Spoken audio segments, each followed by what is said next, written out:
ഇവിടെ ഇരിക്കുന്ന നമ്മൾക്കൊക്കെ അമ്മ ഉണ്ടായിരുന്നില്ലേ? മരിച്ചു പോയാലും ഈ സദസ്സിലുണ്ടാവും. നമ്മൾക്ക് ജന്മം നൽകി, നമ്മെ ആളാക്കി, നമ്മെ വളർത്തി, നമ്മെ ജീവിതത്തിൽ എല്ലാം മാറ്റി വെച്ച് സ്നേഹിച്ച ലോകത്തിലെ രണ്ടാളെ ഉണ്ടാവും. അത് ഉമ്മയും ബാപ്പയും. പക്ഷെ ഇന്ന് ലോകത്തെ ഏറ്റവും കൂടുതൽ അവഗണിക്കപ്പെട്ടവർ ഉമ്മയും ബാപ്പയും. മക്കൾക്ക് ആവശ്യപ്പെട്ടത് മുഴുവനും കയ്യിലേന്തി കൊണ്ടുവരുമ്പോഴും നിങ്ങൾ എവിടെ എത്തി? ഞാൻ നേരത്തെ അവിടെ ഒരു മന്തി ഷോപ്പുണ്ട്, നിങ്ങൾ വാങ്ങിക്കൊള്ളി.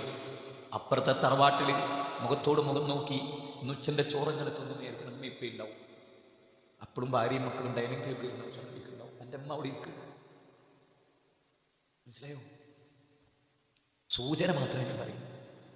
മരിച്ചുപോയി ഉണ്ടാവും ഉമ്മ ഇപ്പം. ഒന്നും ചെയ്തു കൊടുക്കാൻ പറ്റിയിട്ടുണ്ടാവില്ല. ഗൾഫിൽ പോയി കുറച്ചു കൊല്ലം നിന്ന് എല്ലാം അല്പം ഒരു കടമൊക്കെ തീർത്ത് വരുമ്പോഴേക്കും ഉമ്മാനെയും ബാപ്പാനെയും നോക്കാൻ പൈസയൊക്കെ കയ്യിൽ വന്നപ്പോഴേക്കും ഉമ്മയും ബാപ്പയും ഇല്ലാണ്ടായി പോയി. ഒരു നല്ല ചോറും വെച്ച് ആഗ്രഹിച്ച് വാങ്ങിക്കൊടുക്കാൻ കഴിയാത്തൊരവസ്ഥ നമുക്കും. വാങ്ങിക്കൊടുക്കാൻ കഴിയുന്ന കാലത്ത് ഉമ്മ ഇപ്പം ഇല്ലാത്ത അവസ്ഥയെ രണ്ടും ആലോചിക്കണം. താങ്ങാവുന്നതിലപ്പുറം ഒരു വേദന.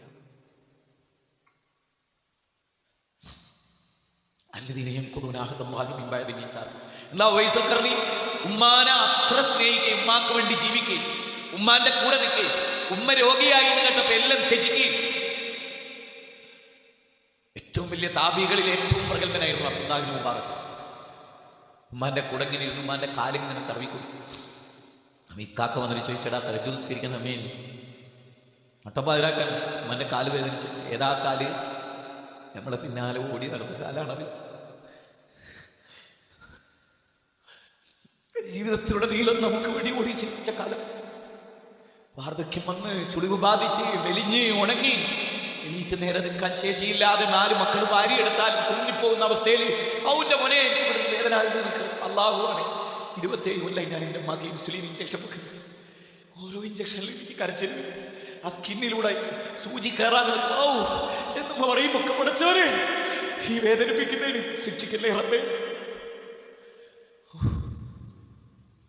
അല്ലാഹുവേ, കഴിഞ്ഞ ദിവസം എൻ്റെ ഒരു സുഹൃത്ത് എന്നോട് പറഞ്ഞു, ഞാൻ ബാംഗ്ലൂരേക്ക് പെട്ടെന്ന് പോവുകയാണ്, ഉപ്പാക്ക് പെട്ടെന്ന് സുഖമില്ലാതെ അവിടെ അപ്പോളോയിൽ കൊണ്ടുപോകണമെന്ന് പറഞ്ഞിട്ട് ഹോസ്പിറ്റലിൽ വരാൻ നേരത്തിപ്പോൾ പിന്നെ അവൻ്റെ ഫോൺ എനിക്ക് വരും.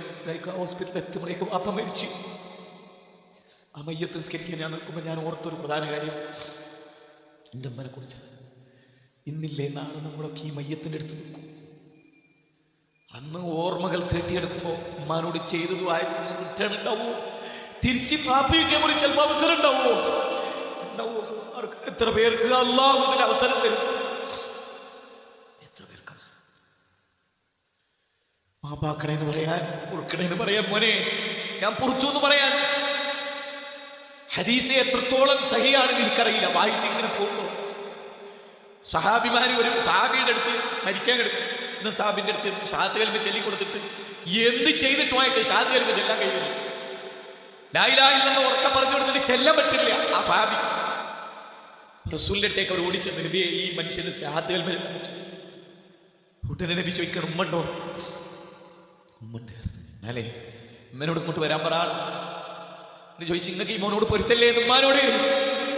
ഉമ്മ ജീവിച്ചിരിപ്പുണ്ട്. നോക്ക്, ഒരു ഡോക്ടർ ഷഹാദത്ത് കലിമ ചെല്ലാൻ എന്താ തൊണ്ടക്ക് വല്ല വേദനയുണ്ടോ? ഒന്നുമല്ല. അതുകൊണ്ടാണ് ഏറ്റവും വലിയ ആയുധമായി ഉമ്മണ്ടോ എന്ന് ചോദിച്ച റസൂല അള്ളാന്റെ റസൂല, വഹിയുള്ള റസൂല. അല്ല എന്ത് ചെയ്യുന്ന അറിയാവുന്ന അല്ല പഠിപ്പിച്ചു കൊടുത്ത റസൂല. അപ്പൊ ഉമ്മ പറഞ്ഞ്, ഉമ്മനോട് ചോദിച്ചല്ല നിങ്ങൾക്ക് ഈ മോനോട് പൊരുത്തല്ലേ? പറഞ്ഞില്ല. അപ്പൊ റസൂൽ പറഞ്ഞു, കുറച്ച് വിറകുണ്ട്, കുറച്ച് വിറക് കൂട്ടിയിടാൻ, എന്നിട്ട് അതിലേക്ക് ഇട്ടാൻ കത്തിച്ചേളി. നമുക്ക് പാടില്ലാത്തതാണ്. ഒരു മോനെ വിറക് കൊണ്ടുവന്നിട്ട് അതിലേക്ക് ഇട്ടാൻ പോയി. റസൂല പറയും, ഒരു മനുഷ്യനെ കത്തിക്കാൻ പാടില്ല എന്ന് പഠിപ്പിച്ച റസൂല പറയും. ആ സമയത്ത് ഈ ഉമ്മ പറയാണ്, വേണ്ട, എൻ്റെ മുന്നിലുള്ള മനസ്സിലുള്ള എൻ്റെ കറക്ക് ഞാൻ തീർത്തു, ഞാൻ പൊരുത്തപ്പെട്ടു കൊടുത്തോളാം. അപ്പോഴാണ് ഷഹാദത്ത് കലിമ പിന്നെ ചെല്ലാൻ. എത്ര പ്രാധാന്യം അറിയിക്കുന്നില്ലേ ഉമ്മ? ഉമ്മാൻ്റെ കൂടെ ഇരിക്കാൻ നിങ്ങൾ എത്ര ഞാൻ എന്തെല്ലാം നമുക്ക് അന്ന് തന്നു, എല്ലാം തന്നിട്ട് നമുക്ക് നേരണ്ടോ ഉമ്മാൻ്റെ അടുത്തിരിക്കാൻ, ഉമ്മാൻ്റെ അടുത്തിരിക്കാൻ? ഞാൻ ഇന്നലെ രാത്രി ഉമ്മൻ്റെ കൂടെ തന്നെ ഇരുന്നാൽ നമുക്ക് ഒരു ദുആ ചെയ്യണം. 10 കൊല്ലം പേർക്ക് 8 മാസമായി വെന്റിലേറ്റർ. കഴിഞ്ഞ 3 ദിവസമായി നോക്കി നിൽക്കുക. ഒരു ശ്വാസത്തിൻ്റെയും നേരിയ ഉച്ഛ്വാസത്തിൻ്റെയും ഇടയിലെ ജീവൻ. എത്ര ആളുകളുണ്ടാവും നമ്മുടെ ഈ പള്ളിയിൽ വരുന്ന ആയിഷത്താത്ത രോഗിയായിട്ട് അവർക്ക് റേഡിയേഷൻ ചെയ്തുകൊണ്ടിരിക്കുന്നു. ദുആ ചെയ്യാൻ പറഞ്ഞിട്ട് ഞാൻ സാന്ദർഭ്യം ഓർക്കുക മറന്നുപോകും. ഈ പള്ളിയിൽ വന്നുകൊണ്ടിരിക്കും, നിങ്ങളൊക്കെ ദുആയിൽ ഉൾപ്പെടുന്നു. എത്രയോ രോഗികൾ ഒരു നോട്ടം മക്കൾ വന്ന് ഇരുന്നാൽ മാത്രം ആശ്വാസം ചിരിക്കുകയും ചെയ്യുന്ന, പല്ലൊന്നുമില്ലാതെ തന്നെ ചിരിക്കുന്നു. ആ ഉണങ്ങിയ ചുക്കിച്ചുളിഞ്ഞ കൈയുള്ള കയ്യിൽ വെച്ചിട്ട് ഇങ്ങനെ തടവി കൊടുത്തിട്ട് അമ്മച്ചിക്ക് എന്തേ ആഗ്രഹമുണ്ടോ? ഞാനിന്ന് ചെവിയിലേക്ക് വെച്ച് പലതും ചോദിച്ചിട്ട് ഉമ്മ മിണ്ടാതായപ്പോൾ എനിക്ക് സഹിക്കാൻ പറ്റി. അതുകൊണ്ടാണ് ഒരു 15 മിനിറ്റ് ലേറ്റ് ആയി പോയത്. ഞാൻ പറയുന്നത് എന്തിനാന്ന് ചോദിച്ചാൽ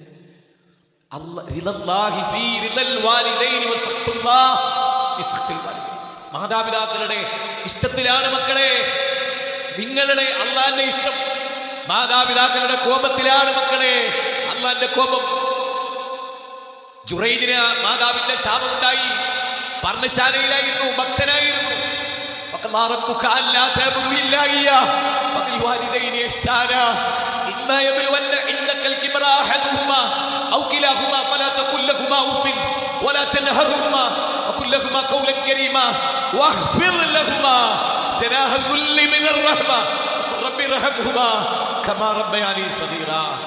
ഇതിനേക്കാൾ കവിഞ്ഞ അന്ന് എന്ത് പറയണം? അല്ല പറഞ്ഞതാ ആരോഗ്യ ബാപ്പാക്ക് ഉമ്മാക്കുള്ള പെങ്ങൾ ചേന്ന് പറഞ്ഞാലും കോട തന്തേന്ന് പറഞ്ഞാലും ഒരു വലിയ വിഷയമല്ല. അത് ബാപ്പ ചിരിച്ചാളും. പക്ഷെ താങ്ങാനാകാത്തൊരു പ്രായത്തിൽ ബാപ്പയും ഉമ്മയും വരും. അന്ന് ചേന്ന് പറയല്ലേ മക്കളെ. ബാപ്പക്ക് ആർക്കിച്ച് കുട്ടി പെങ്ങളെ കയ്യിലായിട്ടുണ്ടാവും. എങ്ങനെയാന്ന് ഇക്രയിൽ പോയി ഹോസ്പിറ്റലിൽ ഒരാൾ പെട്ടെന്ന് എൻ്റെ വലിയൊരു സുഹൃത്ത് തളർന്നു പോയി. ഇവിടെ ഭാര്യയുണ്ട് അവിടെ. ഓരോ 2 മിനിറ്റിലേക്ക് ഇങ്ങനെ തുപ്പണം. അറപ്പില്ലാതെ വെറുപ്പില്ലാതെ ഭർത്താവിൻ്റെ തുപ്പലെടുക്കണം ഭാര്യ. നമ്മൾ കാഷ്ടിച്ചാലും മൂത്രിച്ചാലും കോരിത്തരുന്നത് നമ്മുടെ സ്ത്രീ. സ്ത്രീ എന്ന മഹത്വം, സ്ത്രീ എന്ന കാരുണ്യം, സ്ത്രീ എന്ന ദയ, സ്ത്രീ എന്ന ആർദ്രത, സ്ത്രീ എന്ന വിട്ടുവീഴ്ച. അതുകൊണ്ടല്ലേ ഇന്ന പിന്നെ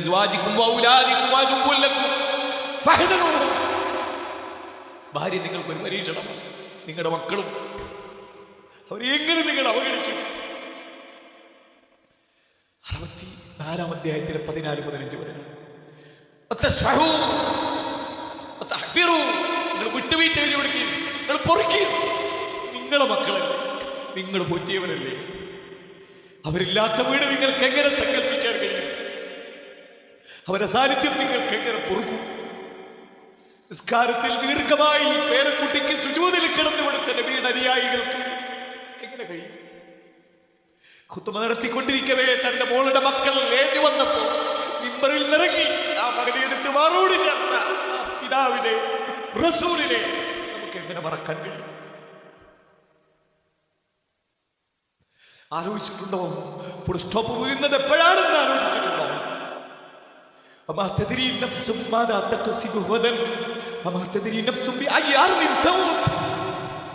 എപ്പോഴല്ല പിടിക്കാതെ ആർക്കാ പറയാൻ കഴിയും? എവിടെ വെച്ച് മരിക്കുന്നു ആർക്കാ പറയാൻ കഴിയും? അത് വിശ്വസിച്ചവരല്ലേ നമ്മള്. എത്ര അബൂബക്കറെ, അല്ല നിങ്ങൾക്ക് പുറത്തു തരാൻ നിങ്ങൾ ആഗ്രഹിക്കുന്നില്ല അബൂബക്കറെ. മോളെ പേരിൽ തോന്നിയാസ പറഞ്ഞ് സത്യ തെറ്റവോ ചെയ്തത്, എന്നാലും അബൂബക്കറെ പുറത്തു കൊടുക്കുക. അല്ല പുറത്തു തരും അബൂബക്കറെ. നബിയേ ഞാൻ പുറത്തു കൊടുത്തിരിക്കും. ഉമർ അബൂബക്കറിനെ ചീത്ത പറഞ്ഞപ്പോൾ തിരിച്ചു വിളിക്കാൻ Abu Bakr Siddiq Umar bin Khattab ആവശ്യപ്പെട്ടപ്പോൾ അബൂബക്കർ സിദ്ദീഖ് ചെയ്തില്ല. പിന്നാലെ കൂടി നബീനോട് ചോദിച്ചു, നബിയെ ഉമർ ബിൻ ഖത്താബിന്റെ ഒരു തെറി പറഞ്ഞു, തിരിച്ചു പറയാനാ പറയണേ. റസൂൽ പറയണേ, അബൂബക്കറെ അല്ല നിങ്ങൾക്ക് പുറത്തു തരട്ടെ എന്ന് പറയൂ. അബൂബക്കറെ പുറത്തു തരട്ടെ, പൊറുക്കലാണ് അല്ലെ അല്ല പറയാറില്ല.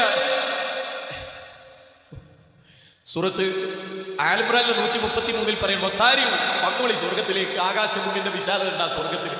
നിങ്ങളെ ചെറിയ ചെറ്റക്കുടിലൊന്നല്ല സ്വർഗം.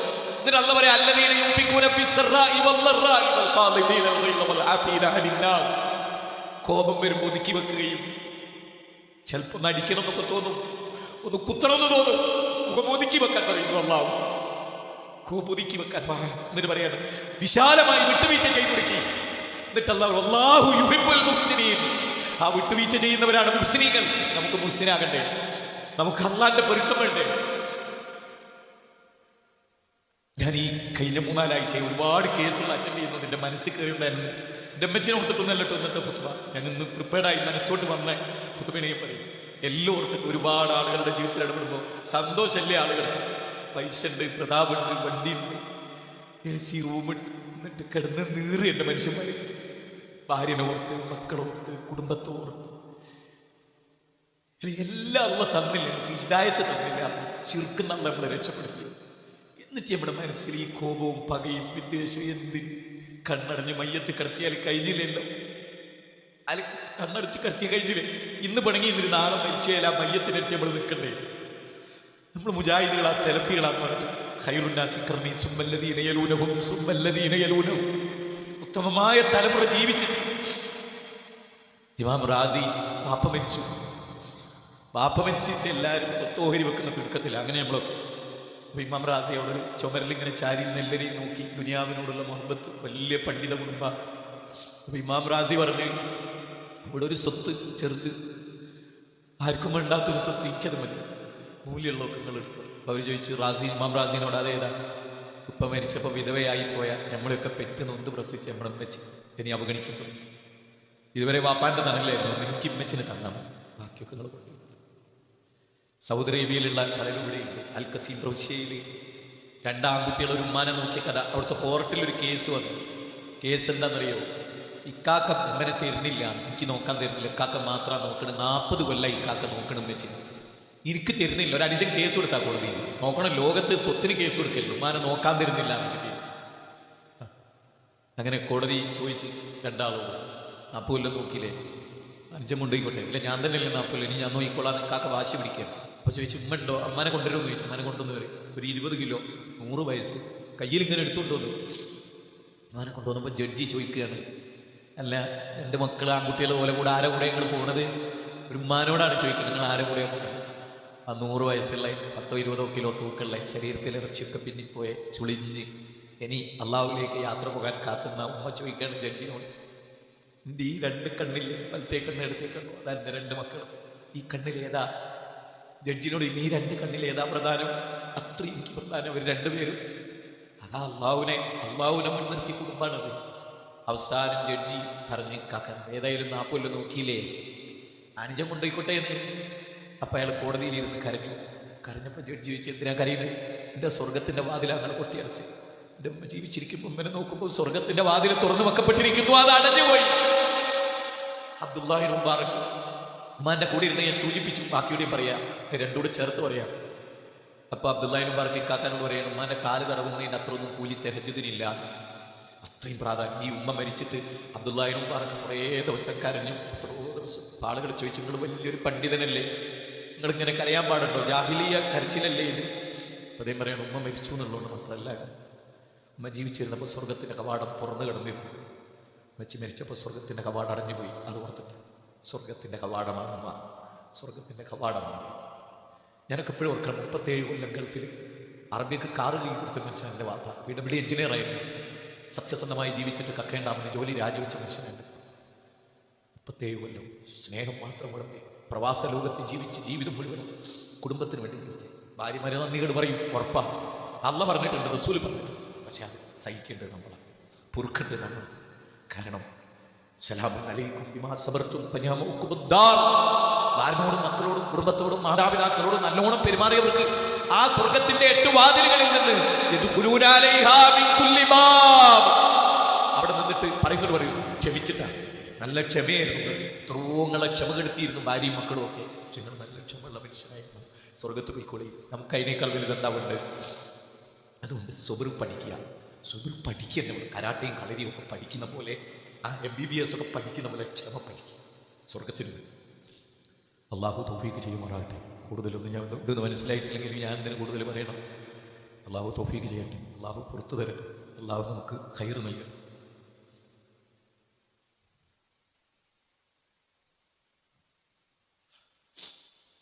അൽഹംദുലില്ലാഹി റബ്ബിൽ ആലമീൻ വസ്സലാത്തു വസ്സലാം അലാ റസൂലിഹിൽ അമീൻ വഅലാ ആലിഹി വസഹ്ബിഹി അജ്മഈൻ. അമ്മാ ബഅദ്.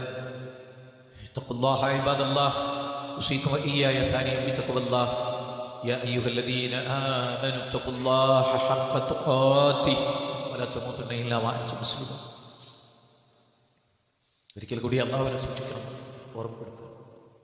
17-ാം അധ്യായത്തിൻ്റെ 24-ാമത്തെ വചനം ഒന്നുകൂടെ കേട്ടോക്കെ. വഹ്ഫിദ് ലഹുമാ ജനാഹ ദുല്ലി മിനർ റഹ്മ റബ്ബി റഹ്മഹുമാ കമാ റബ്ബയാനി സഗീറാ. അതിന് ആ വചനം ഒന്ന് ശ്രദ്ധിച്ചേ. ഒരു കഴുകൻ റാഞ്ചി കോഴിക്കുട്ടികൾ എടുക്കാൻ വരുമ്പോൾ വേഗം മനസ്സിലാകാനാണ് പറയുന്നത്. ഒരു തള്ളക്കോഴി അതിൻ്റെ ചിറകുകൾ ഇങ്ങനെ വിടർത്തി അതിനുള്ളിലേക്ക് ചേർത്ത് അതിനിങ്ങനെ പിടിക്കണില്ലേ, അതിനാണ് ഉമ്മാനെയും പാനെയും വൃദ്ധസദനത്തിലാക്കാതെ ഇജ്ജ് നോക്കിക്കോ. അങ്ങോട്ട് തട്ടി 2 ദിവസം അവിടെ നിന്നപ്പോൾ പിന്നെ അമ്മ ചോദിക്കും, മോനെ ഇനി ഞാൻ ആരെ കൂടാ നിൽക്കേണ്ടത്? ഏത് ഞാൻ ഒറ്റ വാചകം പറയണം, അതിശോക്തി പറയാൻ വിചാരിക്കും. എൻ്റെ അമ്മക്ക് 7 മക്കളായിരുന്നു. ഒരുപാട് കഷ്ടപ്പാടുകളുണ്ട്.